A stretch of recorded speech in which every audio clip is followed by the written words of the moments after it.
राजस्थान के उप मुख्यमंत्री दिया कुमारी और प्रेमचंद बेरवा की नियुक्ति पर सवाल, हाईकोर्ट में पहुंचा मामला।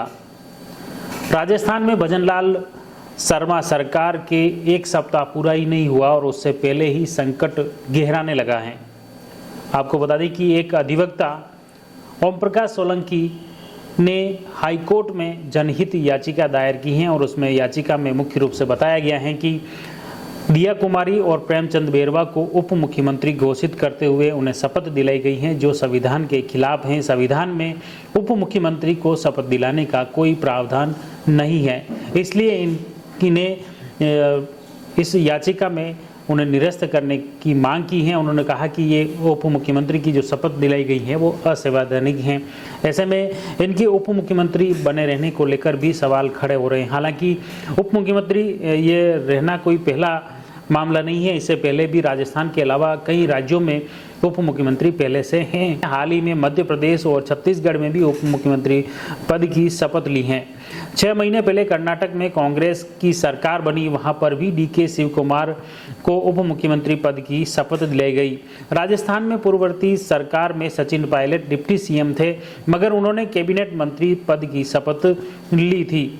हालांकि इस तरह की याचिका दायर होने पर सुप्रीम कोर्ट पहले ही रद्द किया जा चुका है। राजस्थान की पूर्ववर्ती भाजपा की सरकारों में हरिशंकर भाबड़ा डिप्टी सीएम बने थे। 6 महीने पहले कर्नाटक में कांग्रेस की सरकार बनी, वहां पर भी ऐसे ही हालात हुए। तो बताया जा रहा है कि कथित तौर पर संविधान में ऐसी कोई मान्यता नहीं है, यह भी बताया जा रहा है। आपको बता दें कि संविधान के अनुच्छेद 1643 के तहत डिप्टी सीएम पद की शपथ दिलाई जा सकती है, यह भी तर्क दिया जा रहा है, लेकिन इसके कई अलग अलग मायने हैं। हालांकि जयवर्धन न्यूज़ इसका दावा नहीं करता है। भारतीय संविधान में डिप्टी सीएम मुख्यमंत्री जैसा कोई संवैधानिक पद नहीं है। कुछ विशेषज्ञों का कहना है कि उदाहरण के लिए हम समझते हैं कि जैसे उपराष्ट्रपति की नियुक्ति और काम का जिक्र संविधान में किया गया है, उस तरह से संविधान में किसी भी राज्य के लिए डिप्टी सीएम पद का कोई उल्लेख नहीं है। यह एक तरह से राजनीतिक व्यवस्था होती है ताकि राजनीतिक पार्टियां उस राज्य में सभी धर्मों और जाति के लोगों को खुश कर सकें।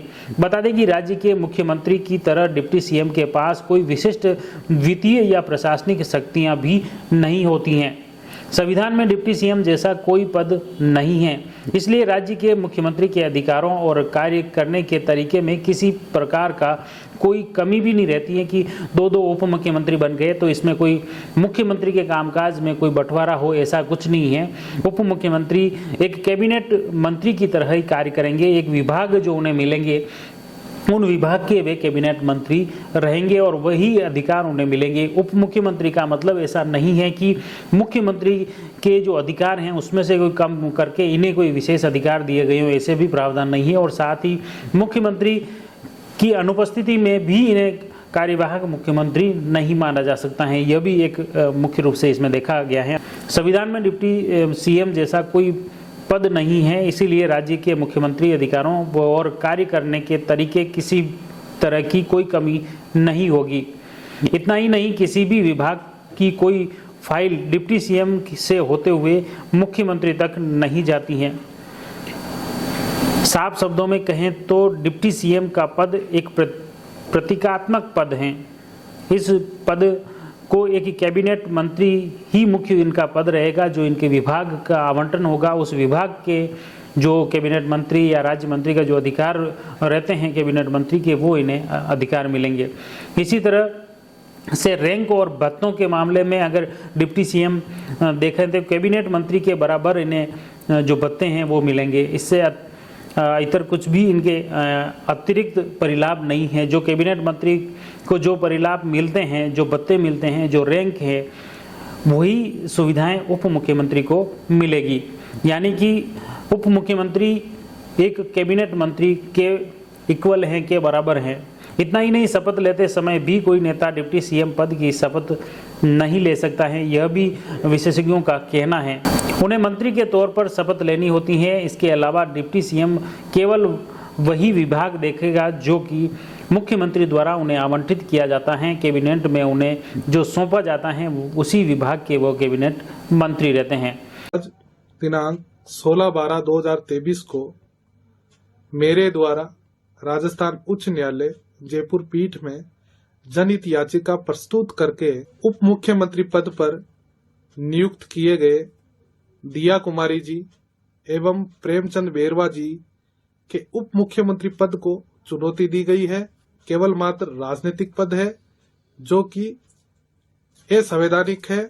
सरकार को लेकर जो ये अटकलें लगाई जा रही हैं, हालांकि अधिवक्ताओं के अलग अलग तर्क हैं, उसी तर्कों के आधार पर उन्होंने जनहित याचिका हाईकोर्ट में दायर की है। इसमें सुनवाई के दौरान हाईकोर्ट अगला क्या एक्शन लेता है ये तो आने वाला वक्त बताएगा, लेकिन फिलहाल राजनीतिक गलियारों में यह पोस्ट काफ़ी क्रिएट हो रही हैं कि दिया कुमारी और प्रेमचंद बेरवा के उप मुख्यमंत्री बनने के बाद जनहित याचिका दायर हुई हैं और इसको लेकर एक बार राजनीतिक गलियारे में खलबली ज़रूर मची है। आने वाले वक्त में हाईकोर्ट क्या निर्णय लेता है इस जनहित याचिका पर और क्या कुछ अपडेट आता है वह भी हम आप तक पहुंचाने का प्रयास करेंगे। आप जुड़े रहिए जयवर्धन न्यूज के साथ। धन्यवाद। The Maruti Nandan grand Nathdwara स्थित एकमात्र ultra luxurious 5 star hotel, Rajsamand जिले की एकमात्र 5 star hotel the Maruti Nandan grand में भोजन की स्वादिष्ट थाली अब सिर्फ 290 रुपए में। श्रीनाथ जी की नगरी नाथद्वारा में इस सुनहरे अवसर का आनंद अवश्य उठाएं।